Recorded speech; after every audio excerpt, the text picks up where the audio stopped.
And turning to local news now, our Abby St. John sat down with the CEO of the Olive Tree to talk about this year's gift of Christmas, which kicks off tonight.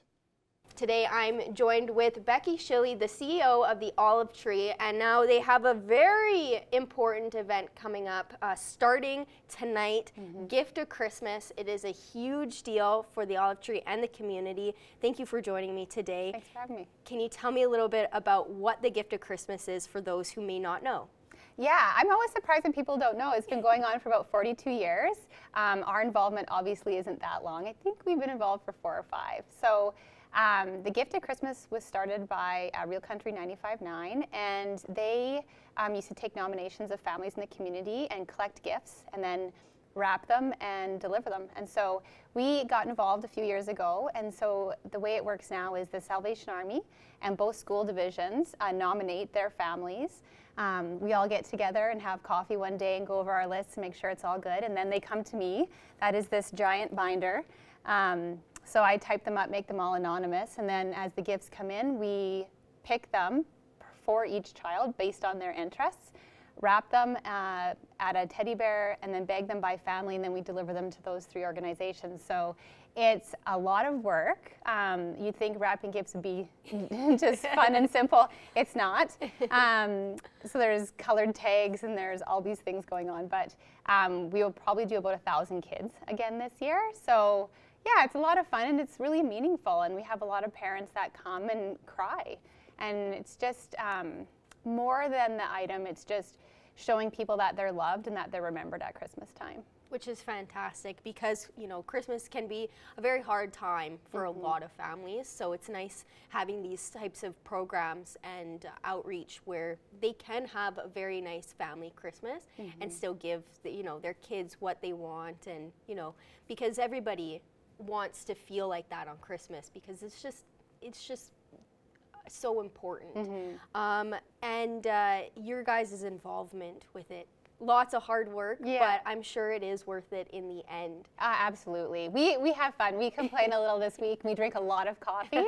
But yeah, we play lots of music, and it's fun. When we got involved, we changed it a little bit to go from 0 to 18.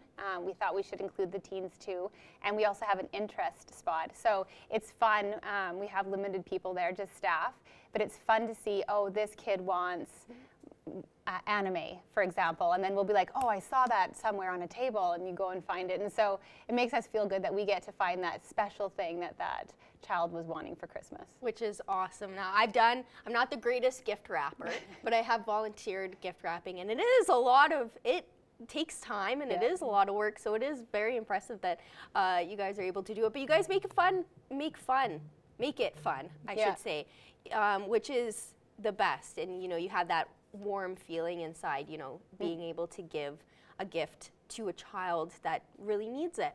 Now, what impact does this make on the community to have the Gift of Christmas and your guys' involvement with it? Well, our hope, the Olive Tree's goal is always to kind of support other agencies in town. And so the Salvation Army does the food bank really well. And so us taking on the toy portion of it and delivering the bags to them ready to go, you know, takes the pressure off so they can focus on doing food hampers in the school divisions. You know, we just want to make everything easier for everyone else, and we're so thankful for our partnership with Real Country 95.9 and all of the businesses in town that are collecting toys and all the people that are donating. It's a lot of work to even just buy toys, and so everyone does a little bit, and we all make it work in the end. Now, it starts tonight, but if anybody wants to get involved, whether it be volunteer to help in any way, or donate or deliver or something like that, how can they do that, and what should they know? Yeah, give us a call, check out the website. We are always short on older kid gifts and boy gifts. So we always seem to have a lot of the princess stuff. So yeah, think about what your own child likes and go from there. But they can drop toys off at one of our partner locations or at our thrift store, and we're wrapping for the next probably 5 days. So anywhere in there. And when do the gifts get delivered, so people know kind of a deadline to get the donations in? Yeah, we start on Sunday. We deliver to the Salvation Army on Sunday, and then just kind of throughout the week. So we always need some at the end. So if you're not sure if you've missed the deadline or not, don't worry about it. Bring it by. We'll find a home for it. Awesome. Well, thank you so much for joining me today to talk about this fantastic event that's going on. And, you know, it's going to make a lot of families and a lot of children really happy. And, you know, you can see that impact, especially, you know, with the big binder. Yeah. You can see that impact right there. So thank you so much for joining me. Yeah, thanks for having me. Schools within the Lloydminster Catholic School Division have taken on a program to help prepare young students heading into kindergarten. It's an exciting way for students to find comfort and figure out their routine ahead of their class experience. Our Shelby Clark has more in this week's Beyond the Classroom. Playing is the main focus for this program. Through that method, staff were able to work on pre-kindergarten readiness skills for young students. Schools in LCSD like Father Gorman, St. Joe's, St. Mary's, and St. Thomas are all taking part in junior kindergarten to give children a jump start for the school experience. So we do a lot of hands-on activities that encourage play and exploration while targeting all of those pre-kindergarten readiness skills, fine motor skills, cognitive development, speech and language, social-emotional. One of the many goals for kids in this program is learning good behavior in the classroom and expressing themselves socially and emotionally. Students have shown how much the program has benefited them before heading into kindergarten. We always get feedback from the kindergarten teachers saying that they can really tell which children have come from our program or have had that pre-kindergarten experience before going into kindergarten. It really shows in just their everyday abilities going into kindergarten. Junior kindergarten program continues to show strong results and is highly recommended for any families interested. Well, if you have a 4-year-old that's ready for school, then we are ready for you. They benefit in so many ways. I love just the excitement and the love and the life that children bring into every day. There's never a boring day. It's always fun. They learn so much. They grow so much. It's just a really exciting opportunity to be able to be their teacher and see them grow so much and just develop that love for learning. And that's it in this week's Beyond the Classroom.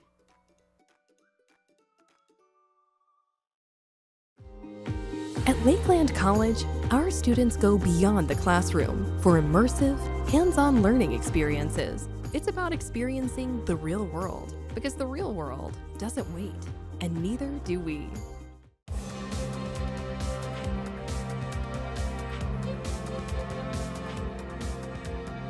As their first half of the season comes to a close, the Lakeland Rustlers Women's Basketball Club are getting their final practices in before the Christmas break. The team practiced Tuesday night at Hoop Factory in a player-led practice.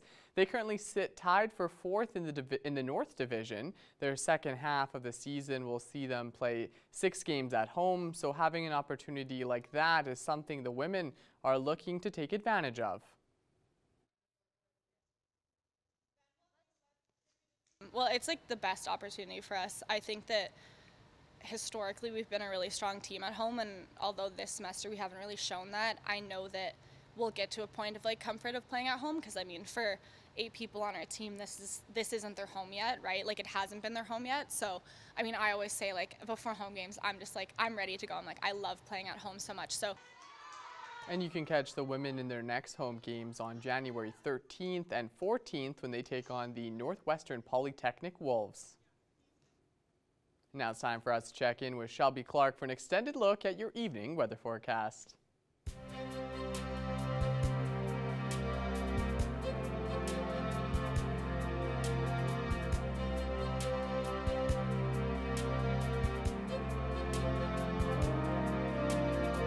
Thanks so much again there, Mr. Jace Mackey. Yep, now taking an extended look at your weather forecast, we'll be starting off with our central zone of the provinces. What a switch up from yesterday. You know, most spots were seeing closer to that -30, so that extreme cold morning was in place, and then it started to warm up as we started to get more into the morning here today earlier on, and then even warming up a bit more as we got into the evening, which we kind of expected. But it's nice to see those single-digit temperatures make their way back. Jasper's beating out everyone with that -1, seeing that -4 and 5 for Edson and Edmonton, -7 and 8 down in Red Deer and Rocky Mountain. Housewild is -5 up in Athabasca as well, matching with Edson. Over in Whitecourt, they are the only spots on this side seeing those double digits at -10. So some areas are getting closer to that double digit with that -10, but still seeing those single digit temperatures. I think we can't complain. You know, those are some beautiful conditions. Switching over to our Saskatchewan side, however, they are looking slightly cooler compared to our Alberta side. -13 up in Cold Lake, while is -16 over in Meadow Lake there. -14 down in Saskatoon. So Saskatoon definitely has switched up for today, as they were seeing the coolest yesterday with that around -35 point. Seeing -18 and -19 for the rest as they get a bit closer to that -20 mark. So they definitely are slightly cooler compared to the Alberta side. But as we go over to our northern zone, they are kind of continuing that extreme cold warning, especially up in these areas. -28 in Wollaston Lake, while it is -30 in Stony Rapids and -33 in Uranium City. So they are looking a lot more cooler for today, kind of continuing on that pattern. -24, -26 down in South End and Flin Flon, and seeing that -19 for both La Loche and Buffalo Narrows. So they are looking the warmest compared. And switching back to our Alberta side to check them out, they are definitely seeing quite different temperatures than what we are looking at in our central zone.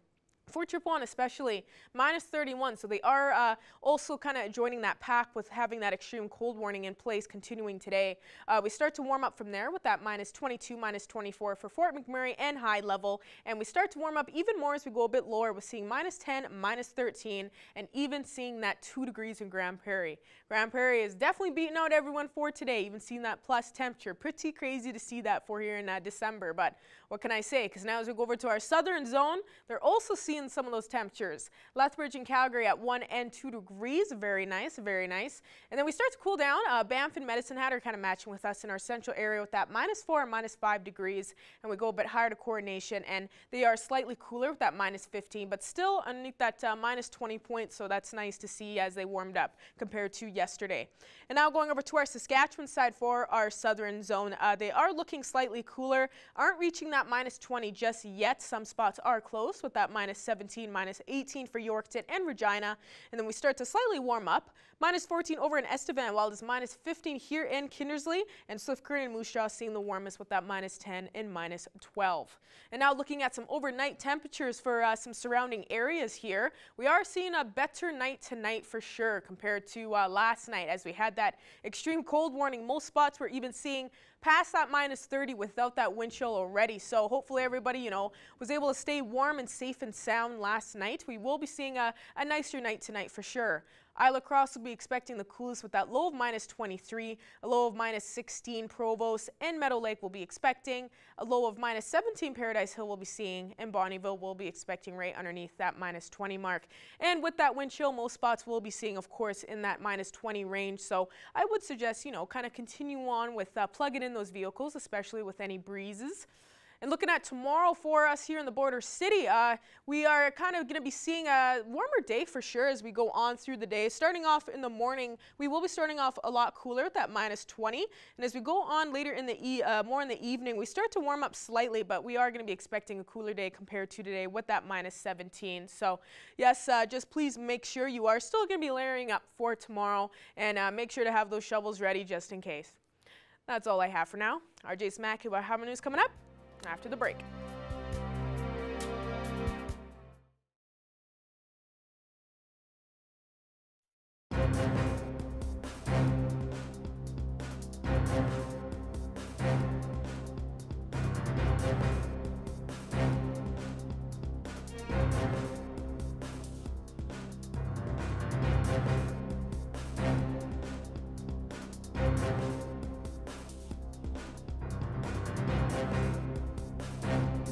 We're continuing our series on financial literacy with Synergy Credit Union. And today, once again, we have back with us Brianna and Amberly. Brianna and Amberly, thank you so much for joining us once again. Thanks for having us. Okay, so today we're going to talk about PIN numbers. And I know that some people think it's okay to, give your bank card to your significant other and, however that happens to work, but obviously not a great idea for a lot of the time. So the first thing we're going to talk about is if you happen to give your PIN to someone, what are you really giving them access to? So by giving your PIN out to someone, you're really giving them access to your full bank account. When they have access to this PIN, they can spend either the full amount in your checking account or your daily card limit, whichever is less in value. And it's also important to note that when you signed up for your card, you signed a PIN agreement, and it actually states that your PIN is to be kept confidential. So by giving it to somebody, it's actually going against that original agreement.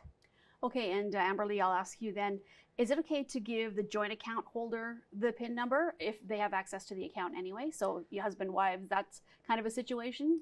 No, it's really never okay to give out your PIN. Even if the person you're giving the PIN to is joint on your account, the PIN is individual to your name. So think of it this way. If you file your taxes together, you don't share social insurance numbers. Your PIN is the same idea. You have an individual PIN number for yourself. So this is done for your protection. At any point, now or in the future, if you decide to have a separate account solely in your name, that person that's joint with you that you gave the PIN to will have access to the account that you have solely in your name. So similar for your online banking. You want to keep your passwords and your login information solely for you, as it is assigned to your name and you. Okay, it makes sense when you put it that way. Also, if I can't share the PIN like with your spouse or your child, what is the best way to get them to pick something up for you? So cash is always a really great option, but I know like in today's digital world, a lot of people don't carry cash, but also with it being a digital society, it's easier now than ever really to transfer money to somebody. So if you would like someone to pick something up for you, you can either e-transfer them. Oftentimes, if you both bank at the same financial institution, you could do a direct transfer right to their account as long as you know their account number. Both of these are really safe and secure as well, and just great options to make it fast, easy, and convenient for you. Also, though, I like to think of it like this. If your 16-year-old was headed out to the grocery store and you needed them to pick some milk up for you, would you send them with your whole wallet that has a couple $100s and all of your cards and ID in it, or would you just pull out a $20 bill for them? I know most people, no matter how much you trust your child, probably wouldn't send them with their whole wallet. So it's great to think of your PIN in that same way. Keep it nice and confidential and secure. Okay, and so the next question is, if you're in a situation where you can't complete your own banking, but you need to give your PIN to a trusted family member to help out, what is the best way to deal with that?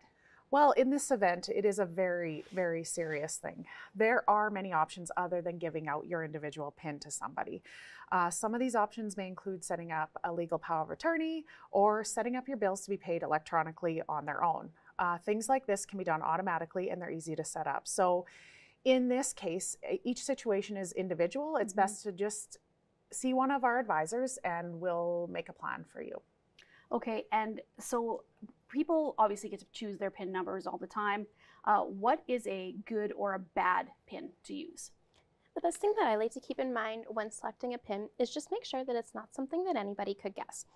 So to start out with, don't use something such as 1, 2, 3, 4 or 5, 5, 5, 5 because those are super common and can be guessed by anybody. But it's also really important to keep friendly fraud in mind. Friendly fraud, I think, is a lot more common than a lot of people think. And what it really means is fraud done by somebody that you are close with or that you know personally. So when selecting a PIN, you want to make it something that somebody who knows you wouldn't guess either. So don't pick something such as your birthday or an anniversary date. I do have a few tricks that I like to use when thinking of a PIN. One method is to think of a word. If we think of an old school phone, numbers 2 through 9 all have letters associated with them. So if you think of a 4-letter word that you can remember and line it up with the numbers that would associate with the letters, that might be easier for you to remember. So just for example, the word lake would equal out to 5253. Lake is a lot easier to remember. And then you just have to figure out what they mean. Another option is a memorable address. So with an address, it's important not to use your current address, as this can be really easy for fraudsters to gain immediately. But maybe if you can think of something like your childhood best friend's address or a former workplace, if you remember either of those and they stand out to you, those would make great PINs that likely nobody's going to guess. Yeah, that's some really, really good ideas, actually, instead of, like you said, the 1, 2, 3, 4, which unfortunately is easy, so a lot of people do. Yeah, exactly. Now, if someone has access to your PIN, Amberly, what should they do? Well, if you have shared your PIN, it's best to just go into the branch and have it changed. Use some of Brianna's tips. You can take your debit card in to the branch, change it on the ATM if you're out of hours, or come right into the branch and somebody can help you with it.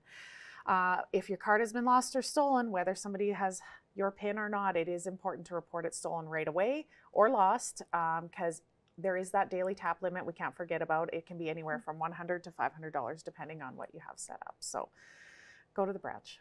All right, well, thank you guys again for joining me today. And if anybody's looking for information on this or any other financial literacy topics, how can they reach the branch, and what is the website if they want to even just start there? Yeah, absolutely. So they can start by coming into any of our branches or giving us a call, or you can always find more information on our website. It's synergycu.ca and go to the Learn option. Okay, great. Well, thank you, ladies, once again for joining me today. Thanks, Yeah, Stacey. thank you.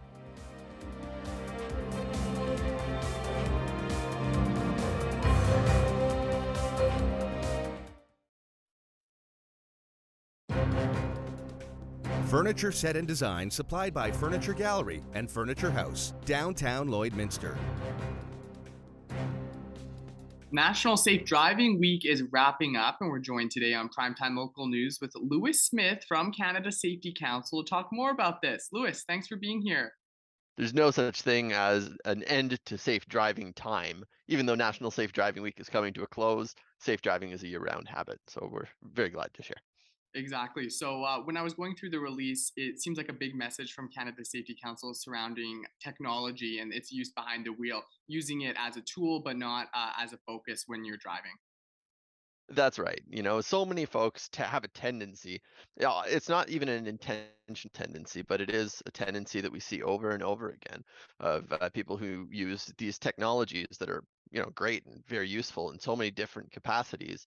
But there's a tendency to lean on these technologies too heavily. And specifically in the context of this discussion, we're talking mostly about navigation apps. I myself have an absolutely terrible sense of direction. If you pointed me north and said walk north, I would somehow find a way to go south. So I lean very heavily on my GPS, but as a tool, not as a focus.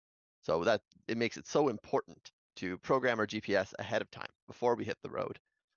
There was a study done in 2017 that showed that it takes about 40 seconds of eyes off the road on the navigation system to properly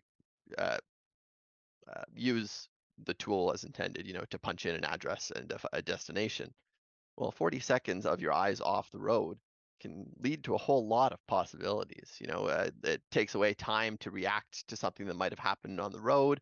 It takes away your chance to proactively do something to avoid a situation that you see coming up ahead.